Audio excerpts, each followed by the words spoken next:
Shalom saudaraku, mari untuk yang kesekian kalinya hari ini kita mau menikmati lagi ibadah online.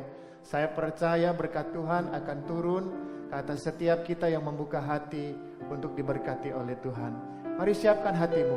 Pertolongan kita di dalam ibadah hari ini datang dari Tuhan Allah pencipta langit dan bumi. Tuhan yang setia dan tidak pernah meninggalkan perbuatan tangannya. Turunlah atas saudara sekalian anugerah dan sejahtera dari Tuhan kita Yesus Kristus. Amin. Shalom Bapak Ibu terkasih, dalam nama Tuhan Yesus, apa kabarnya?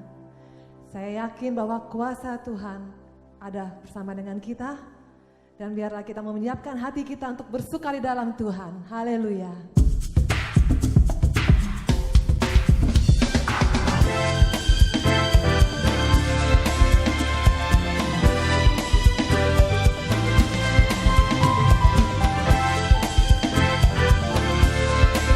Nyanyi buat Tuhan. Meskipun musuh di depanku, rintangan menghadang langkahku, langit sungguh Engkau bersamaku. Beribu rebah di kiriku, berlaksa di sisi kananku. Bersamaku, takkan pernah goyah keyakinanku pada dirimu, Yesus Tuhanku. Tiada yang seperti dirimu. Kaulah kuatku, kebanggaanku, gunung batu dan keselamatanku. Kuat tanganmu, perlindunganku, Kaulah Allah sumber kemenanganku.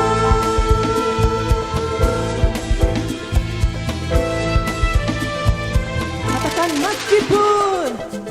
meskipun musuh di depanku, rintangan menghadang langkahku, tahu sungguh Engkau bersamaku. Beribu rebah di kiriku, berlaksa di sisi kananku. Kau janjimu, Engkau bersamaku. Takkan pernah goyah keyakinanku pada dirimu, Yesus Tuhanku. Tiada yang seperti ini. Katakan, Kaulah kuatku, kebanggaanku, gunung batu dan keselamatanku. Kuat tanganmu, perlindunganku, Kaulah Allah sumber kemenanganku. Kaulah kuatku, kebanggaanku, yes, dan keselamatanku. Kuat tanganmu, perlindunganku, Kaulah Allah sumber. Katakan lagi, Kaulah kuatku, kebanggaanku, gunung batu dan keselamatan. Kuat tanganmu, perlindunganku, Kaulah Allah sumber kemenanganku. Takkan pernah goyah keyakinanku pada dirimu, Yesus Tuhanku. Tiada yang seperti Allahku dahsyat, Allahku dahsyat, berkuasa, seluruh bumi sujud menyembah, tinggikan namamu.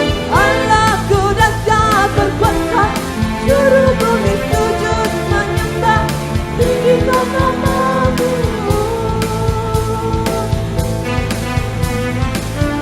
Dari utara ke selatan, dari utara ke selatan, terdengar pujian bagi Allah. Dari barat sampai ke timur, nama Yesus disanjung tinggi. Dari pulau-pulau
kita mau menyiapkan hati kita untuk menerima firman Tuhan pada hari ini. Walaupun kita berada di rumah, tapi dengan sungguh-sungguh kita menyanyikan lagu ini. Yang kami tahu dan kami percaya Tuhan, Engkau tidak pernah meninggalkan kami. Janjimu selalu Engkau tepati buat setiap kami, Tuhan Yesus. Terima kasih Bapa. Sungguh besar setiamu, Kau nyatakan bagiku. Kau Bapa yang selalu mengerti isi hatiku. Kemuliaan-Mu Kau janjikan, aku tetap percaya. Ku percaya janji-Mu ajaib, terukir dalam kehidupanku. Ku berserah di dalam kekuatan-Mu. Ku percaya. Sekali lagi nyanyikan dari awal. Oh, kami percaya Tuhan akan janji-Mu, dan kami berserah pada apa-apa Tuhan. Sungguh besar setiamu, Kau nyatakan bagiku. Kau Bapa yang selalu mengerti isi hatiku. Kemuliaan-Mu Kau janjikan, aku tetap percaya. Katakan ku percaya. Janji-Mu ajaib, terukir dalam kehidupanku. Ku berserah di dalam kekuatan-Mu. Hanya Kau segalanya bagiku. Ku percaya janji-Mu ajaib, terukir dalam kehidupanku. Ku berserah di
Tuhan Yesus, bahwa kami menang bersama dengan Engkau Tuhan.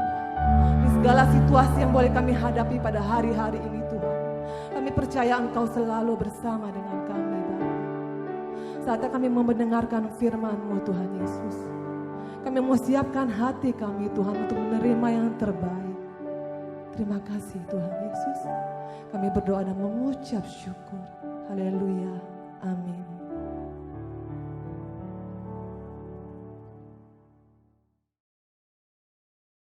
Shalom saudaraku, apa kabar? Saya berdoa, saya berharap kita tetap setia, tetap semangat untuk mengikuti ibadah online. Saya percaya Tuhan ada di mana-mana, termasuk di tempat di mana saudara berada hari ini. Nah, hari ini saya ingin kita merenungkan firman Tuhan dengan judul menantikan janji Bapa. Menantikan janji Bapa. Pertama-tama kita akan lihat dulu di dalam Kisah Para Rasul pasal yang pertama, ayat yang keempat sampai yang kelima, begini firman Tuhan. Pada suatu hari ketika Yesus makan bersama-sama dengan mereka, murid-muridnya, Ia melarang mereka meninggalkan Yerusalem dan menyuruh mereka tinggal di situ menantikan janji Bapa. Yang demikian katanya, telah kamu dengar daripadaku sebab Yohanes membaptis dengan air, tetapi tidak lama lagi kamu akan dibaptis dengan Roh Kudus. Saudaraku, ada istilah begini, menunggu adalah pekerjaan yang paling membosankan. Menunggu untuk waktu yang pasti saja kita cenderung bosan. Apalagi untuk waktu yang tidak pasti atau tidak terukur. Kalau ada orang bilang sama kita tunggu 2 jam, tunggu 2 hari, atau bahkan 2 tahun, kita masih bisa berusaha untuk sabar. Tetapi kalau orang itu bilang, nggak tahu, pokoknya tunggu aja. Nah, ayat yang kita baru baca berkisah tentang pesan-pesan terakhir Yesus sebelum Ia terangkat ke surga meninggalkan murid-muridnya. Yesus berpesan kepada murid-muridnya agar mereka menunggu janji Bapa. Bisakah kita bayangkan betapa campur aduknya perasaan murid-muridnya pada saat itu? Belum sembuh mungkin perasaan kehilangan sebab Yesus mati beberapa waktu sebelumnya karena Dia harus disalib. Sekarang setelah Dia bangkit dan menampakkan diri kepada murid-muridnya, segera Dia mengumumkan rencana kepergiannya ke surga. Yesus ini kok tega sekali. Meninggalkan murid-muridnya dalam kondisi mereka sangat membutuhkan kehadirannya. Memang pada akhirnya Dia mengatakan kalian tidak sendirian. Aku akan mengirimkan penolong yang lain, yaitu Roh Kudus. Seperti yang ditulis dalam kitab Injil Yohanes pasal yang ke-14, ayat pertama, ayat 16 dan 18 yang berbunyi, janganlah gelisah hatimu. Percayalah kepada Allah, percayalah juga kepadaku. Aku akan minta kepada Bapa dan Ia akan memberikan kepadamu seorang penolong yang lain, supaya Ia menyertai kamu selama-lamanya, yaitu Roh kebenaran. Aku tidak akan meninggalkanmu sebagai yatim piatu. Aku datang kembali kepadamu. Masalahnya saudara-saudara, baik di kitab Injil Yohanes ataupun Kisah Para Rasul, Yesus tidak memberikan keterangan kapan Roh Kudus atau janji Bapa itu digenapi. Mungkin Anda bisa bilang, kan ada Pak ayatnya di Kisah Para Rasul 2 ayat 1. Bahwa hal itu, janji Bapa itu digenapi pada hari Pentakosta atau hari ke-50. Nah, kita tahu sekarang bahwa janji Bapa itu digenapi pada hari ke-50 karena kita baca Alkitab. Tapi dapatkah Anda bayangkan pada saat itu murid-murid tidak pernah tahu secara persis kapan janji Bapa itu akan digenapi. Itu sebabnya ayat 2 dari Kisah Para Rasul memakai frasa tiba-tiba untuk memberikan tekanan betapa hal itu terjadi tanpa mereka bisa prediksi dengan tepat.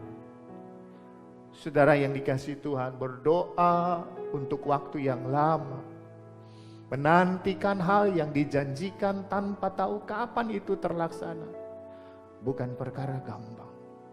Seperti saya sudah ungkapkan di atas, mungkin saat ini kita sedang mengalami hal demikian. Kalaupun tidak spesifik kepada satu penantian, minimal kita semua saat ini sedang menantikan janji pemulihan Tuhan atas keadaan bangsa, bahkan atas keadaan seluruh dunia yang sekarang ini sedang mengalami bencana bersama. Kita begitu menanti-nantikan Tuhan bekerja, memulihkan segala sesuatunya. Namun persoalannya sama. Kita tidak tahu pasti kapan semua ini akan berakhir. Hari ini kita mau belajar dari kisah di atas. Bahwa apa yang Tuhan janjikan, walaupun kita tidak tahu kapan itu akan terjadi, kapan itu akan digenapi, harus selalu kita aminkan pasti akan terjadi. Sekalipun situasinya berat bagi kita untuk menunggu. Sama seperti murid-muridnya pada waktu itu. Mereka tidak punya banyak pilihan. Mereka hanya bisa menunggu sambil terus berdoa di sebuah loteng Yerusalem. Hari-hari ini kita mungkin tidak punya banyak pilihan selain terus berdoa dan menantikan janji Bapa. Kita percaya bahwa Tuhan pasti memberikan waktu yang terbaik bagi setiap kita. Nah, saudaraku, pasal 13 dan sampai 17 dari Injil Yohanes merupakan pasal-pasal yang sangat krusial dan sangat emosional, bahkan sangat personal.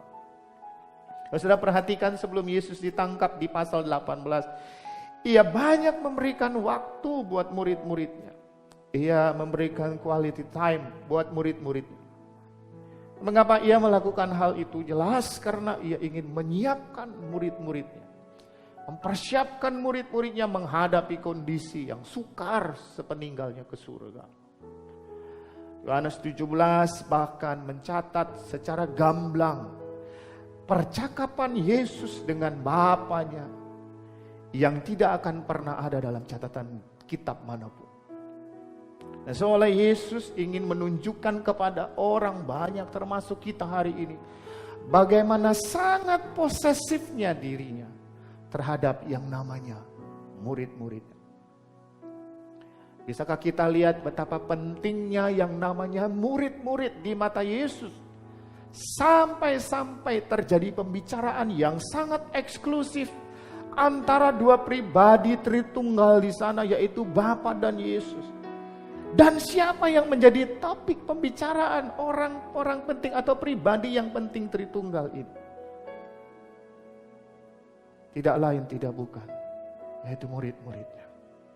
Saudara, orang penting hanya bicara hal-hal penting. Dan jika kita termasuk dalam topik pembicaraan orang penting, itu berarti kita orang penting. Saya mengerti maksud saya? Bapa dan Yesus secara khusus bicara tentang murid-muridnya. Itu berarti yang namanya murid-murid, termasuk kita hari ini, adalah pribadi yang sangat penting di mata Tuhan.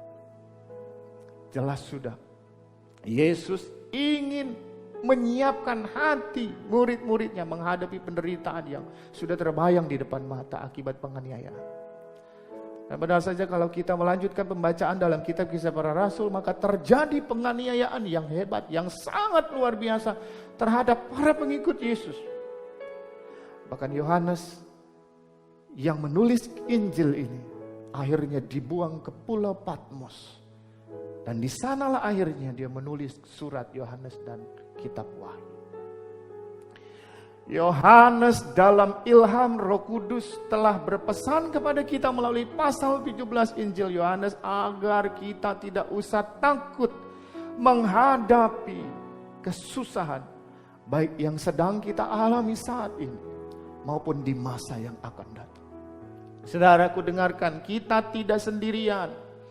Ada Bapa dan Yesus, bahkan Roh Kudus yang dijanjikannya akan dicurahkan bagi setiap kita. Mari kita kembali kepada kisah terangkatnya Yesus ke surga. Kepada siapa yang dijanjikannya dan mengapa kita harus memegang menjadi sangat penting bagi kita khususnya hari ini yang sedang menghadapi wabah COVID-19. Nah, dalam Kisah Para Rasul pasal yang ke-19, maksud saya Kisah Para Rasul pertama ayat yang ke-9, disebutkan demikian. Sesudah ia mengatakan demikian, terangkatlah ia disaksikan oleh mereka dan awan menutupnya dari pandangan mereka. Lalu dalam Yohanes pasal 14 ayat 2 sampai 3 dikatakan, di rumah Bapakku banyak tempat tinggal.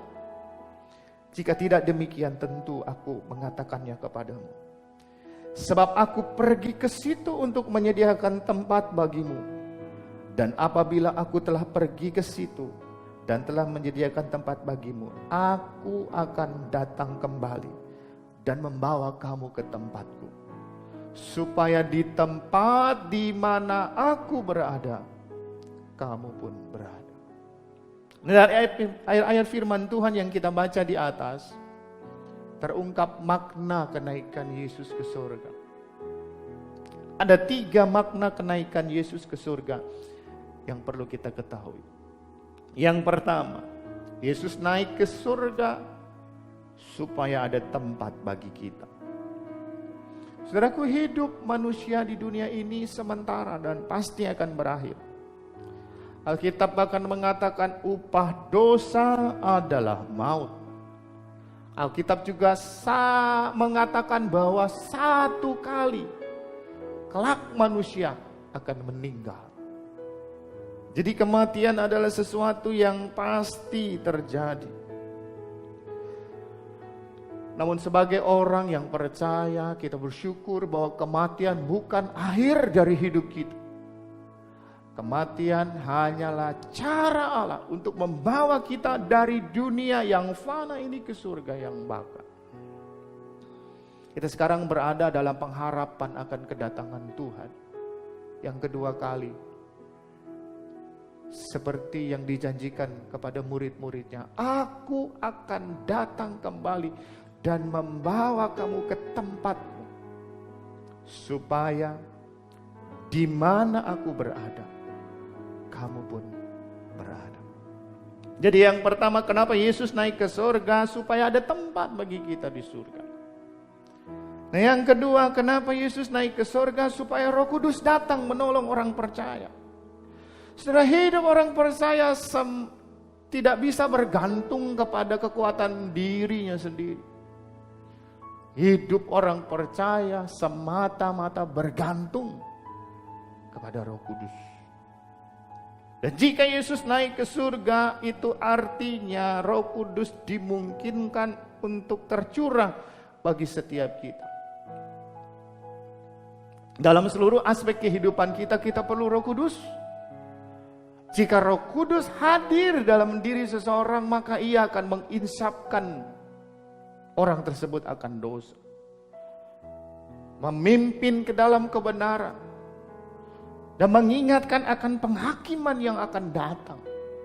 Seperti yang ditulis dalam Injil Yohanes pasal 16 ayat 8. Roh Kudus juga mengajar dan mengingatkan apa yang firman Tuhan katakan.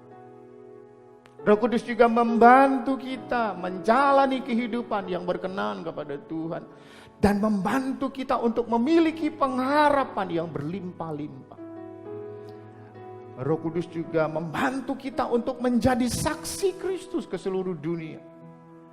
Membantu kita untuk berdoa dengan keluh kesah di hadapan Tuhan. Dan membawa kasih Tuhan secara merata di dalam hati kita. Supaya kita bisa mengasihi Tuhan dan sesama kita. Tanpa Roh Kudus, hidup kita itu ibarat pelita tanpa minyak dan garam tanpa rasa asin. Tidak berguna dan dibuang orang. Tanpa Roh Kudus, kita tidak mungkin sanggup menjalani hari-hari yang berat ini. Jadi yang kedua, kenapa Yesus naik ke surga? Supaya Roh Kudus tercurah untuk kehidupan kita. Yang ketiga dan terakhir, kenapa Yesus harus naik ke surga? Yesus naik ke surga supaya ibadah kepadanya semakin bermakna dan bergairah. Jika Tuhan kita Yesus Kristus tidak naik ke surga, maka ibadah kepadanya menjadi terbatas oleh waktu dan tempat dan suasana.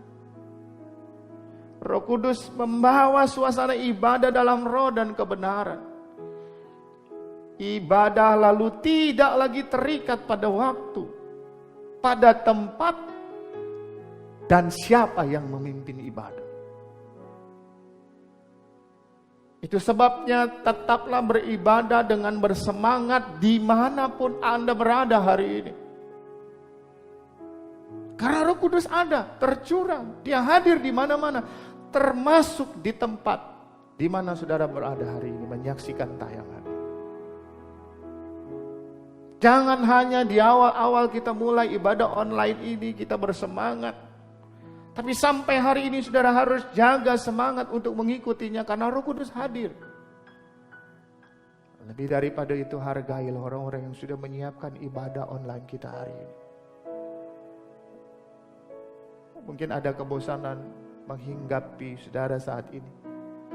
Tapi dengan pertolongan Roh Kudus, kita tetap bisa menikmati hadirat Tuhan.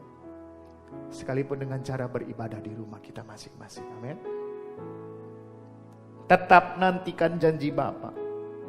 Nantikan kekuatan yang melalui Roh Kudus yang akan dicurahkannya bagi setiap hati yang haus dan terbuka. Seperti yang ditulis oleh Yesaya 40 ayat 31 yang berkata, orang-orang yang menanti-nantikan Tuhan akan mendapatkan kekuatan yang baru. Saya akhiri firman Tuhan hari ini dengan sebuah cerita yang terjadi di Armenia. Tahun 1998 pernah terjadi gempa yang sangat dahsyat di Armenia. Dengan kekuatan 6,9 skala Richter. Gempa ini juga menimpa satu sekolah di jam sekolah. Seorang anak bernama Armando. Anak sekolah dasar terjebak dalam ruangan kelas dan tertimbun di sana. Sang ayah dari Armando ini bergegas menuju sekolah Armando. Karena dirinya ingat dia pernah berkata kepada Armando bahwa apapun yang terjadi, Papa akan selalu ada di sisimu. Beberapa orang coba menahan ayah Armando dan berkata, kalaupun kamu ketemu anakmu pasti sudah mati. Namun dia terus menggali sampai 18 jam lamanya.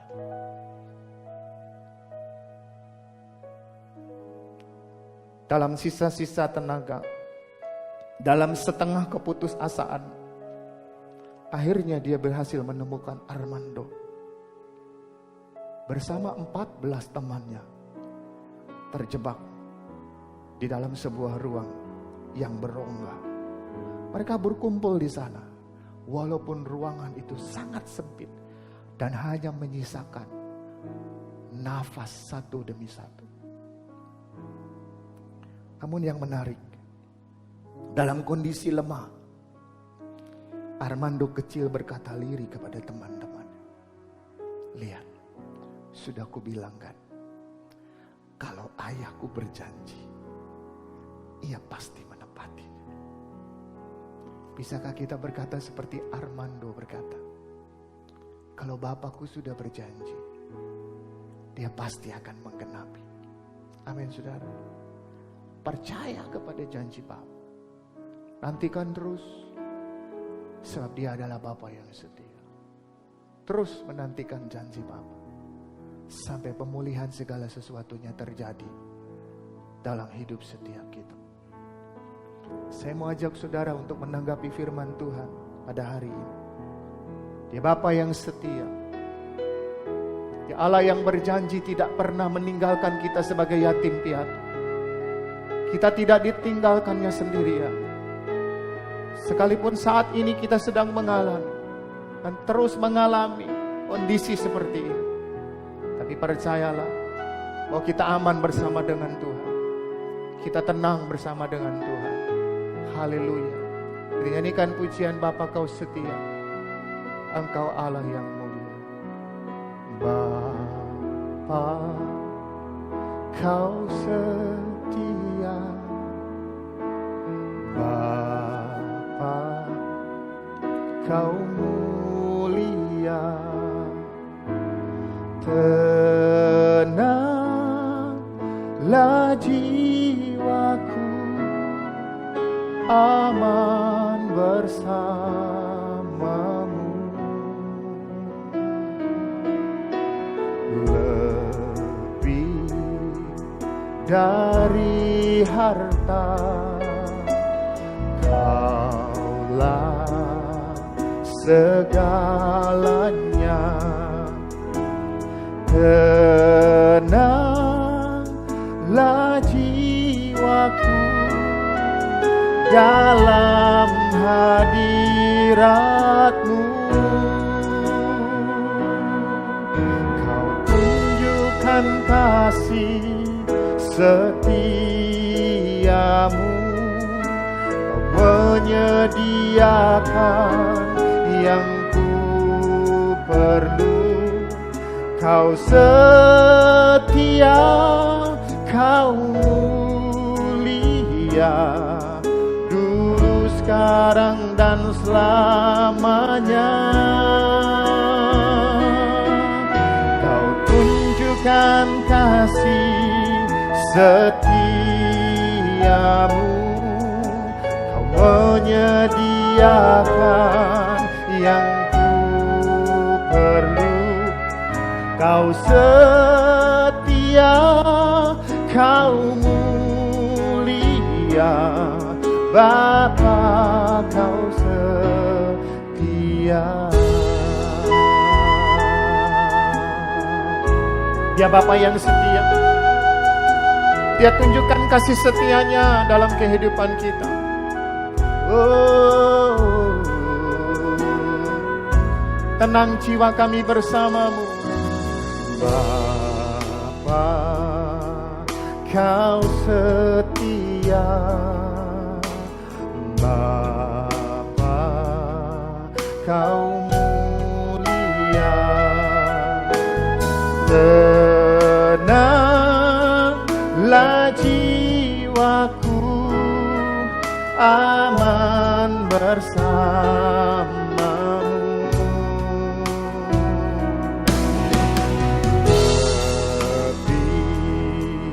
Dari harta, Kaulah segalanya.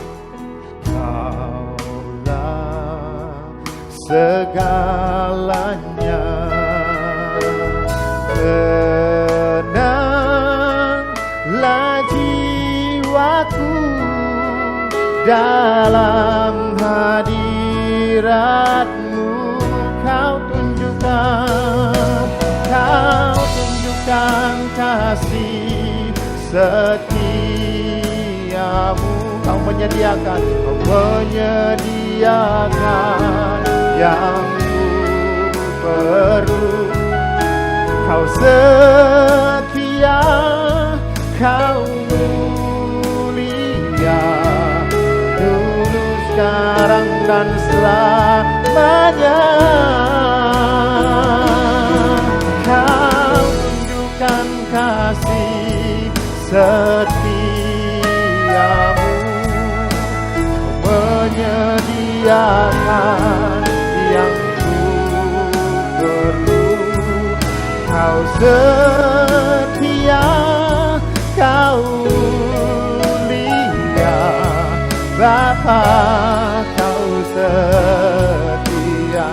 Kau setia, Kau setia, Kau mulia, Kau setia, Kau mulia, Kau setia, Kau mulia, Bapa,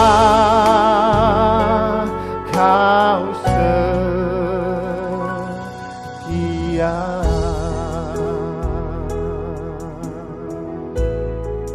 Kami bersyukur buat kesetiaan-Mu dalam memelihara kehidupan kami. Bahkan Engkau yang menyediakan segala yang kami perlukan. Dan Engkau yang berjanji tidak pernah meninggalkan kami. Engkau Allah Immanuel yang bersama-sama dengan kami. Kami tetap menantikan janji Bapa. Betapapun sulitnya saat ini. Tapi kami percaya ada Tuhan. Ada Bapa yang setia. Terima kasih Tuhan. Dan sekarang kami ingin Engkau memberkati kehidupan kami. Kami angkat hati kami kepadamu. Kami angkat wajah kami angkat tangan kami untuk menerima berkat Tuhan. Tuhan memberkati dan melindungi engkau. Tuhan menyinari engkau dengan wajahnya dan memberikan engkau kasih karunia. Tuhan menghadapkan wajahnya kepadamu dan memberikan engkau damai sejahtera. Di dalam nama Tuhan Yesus, nama di atas segala nama, kami sudah berdoa dan mengucap syukur. Mari saudara yang percaya dan sudah diberkati Tuhan, katakan bersama, amin.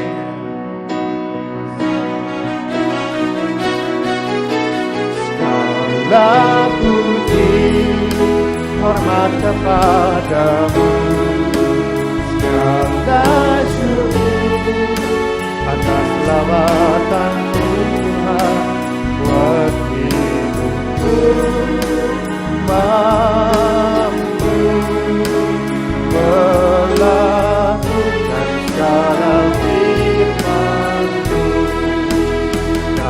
Dalam puji hormat kepadamu, segala syukur atas lawatan